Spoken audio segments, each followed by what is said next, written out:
Good morning.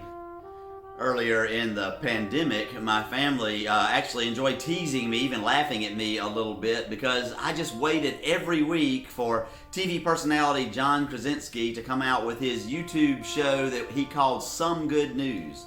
And he found wonderful, heartwarming stories of people that were making a difference during the pandemic. And I would just weep through the whole show. I needed good news. My heartstrings were tugged, and of course my tear ducts were tugged, and my family thought it was kind of funny. He later sold that show, and then it kind of disappeared. And so ever since then, I've kind of had to keep my eyes open for stories that are inspirational, both for me, and then oftentimes I've shared them with you as well. And some of the stories that really, really affect me are ones about children, ones where children do the right thing, or children are doing things to make things better, or ones where other people are caring for children. And today and tomorrow I want to share with you a couple of stories, one story each day that I've seen recently that have caused me to cry. The one today is a story about a young man from Atlanta, and I like that as well because it's nice to hear stories from folks that are fairly close by. His name is Jason Zadanek, and he is a 12-year-old in Atlanta.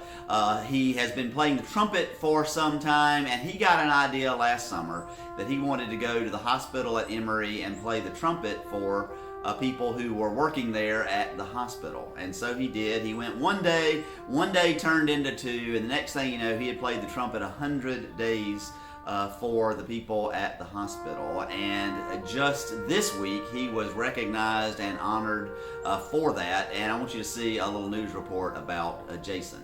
A 12-year-old Atlanta trumpet player is now being highlighted as one of America's heroes in the community. His story started last year with his heartwarming gesture to frontline workers, and tomorrow it's all coming full circle for him. 11 Alive's Hope Ford has his inspiring story.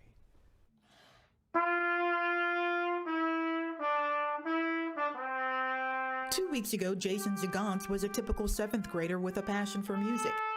That is, until his mom checked her email. Very, very excited. I think she was even more excited.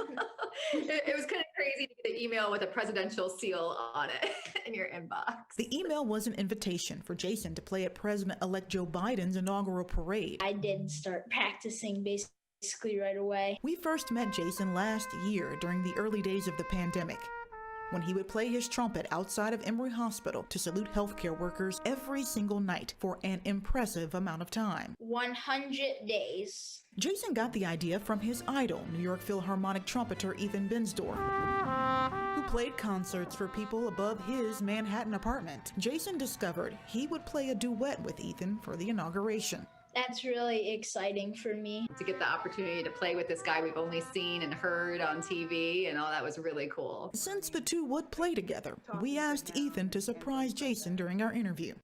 What's this? Good to see you, buddy. How's it going? Good. A little shy, He's speechless and red. the two chatted about the honor. I never thought ever that this would come to something like this. And it's great to see Jason's success, and he deserves all the credit. And how does Jason feel about someone he looks up to giving him such praise? Good. It's music to his ears. Since the pandemic is still raging through America, taking hundreds of thousands of lives, the two recorded their segments for the virtual performance. Jason recorded his part right outside the same hospital where it all started. What I was doing was, just this little gesture that turned out to have such an impact to so many people. And Jason, you're the same way. I mean, so many people have been impacted by what you've been doing, and it's amazing. A small gesture aimed at treasuring healthcare workers is exactly what makes Jason an American treasure.